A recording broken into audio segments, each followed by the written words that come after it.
ফাইজলামি শুরু কর সারা দেশব্যাপী ফাইজলামি শুরু করে দিয়েছে একেবারে নির্মমভাবে, অহেতুকভাবে। এই যে অসহায় মানুষগুলোকে, ছাত্র পড়তে গিয়েছে, বাবা মার স্বপ্ন লালন করা ছাত্র, ছেলেটা ইঞ্জিনিয়ার হবে, ছেলেটা মেডিকেল সায়েন্সের পরে বড় একজন ডক্টর হবে, পিছায় মেরে ফেলে দিল তাকে। এত বড় সাহস! আর আমরা কিছু বলতে পারলাম না, কিছু করলাম না।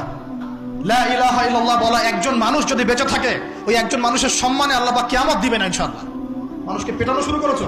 নবী সাল্লাল্লাহু আলাইহি ওয়াসাল্লাম শেষ জামানার হাদিস সম্পর্কে বলেছিলেন যে আমি এক শ্রেণীর মানুষকে দেখি নাই যারা আসবে, মানুষকে নির্মম ভাবে মারবে। নবীজি বলেছিলেন শেষ জামানায় দুই শ্রেণীর মানুষ আসবে, আমি এদেরকে দেখি নাই। নবীজি দেখেন নাই মানে 1400 বছর আগে ওরা ছিল না। এক শ্রেণী হচ্ছে হাতের মধ্যে মানুষকে মারার কিছু অস্ত্র নিয়ে ঘুরে বেড়াবে, এরা মানুষকে নির্মম ভাবে পিটাবে। আরেক শ্রেণী হচ্ছে এমন এক শ্রেণীর মহিলা বের হবে যারা কাপড় পরেও নগ্ন থাকবে, নিজেরাও আকৃষ্ট হবে, অন্যকে আকৃষ্ট করবে।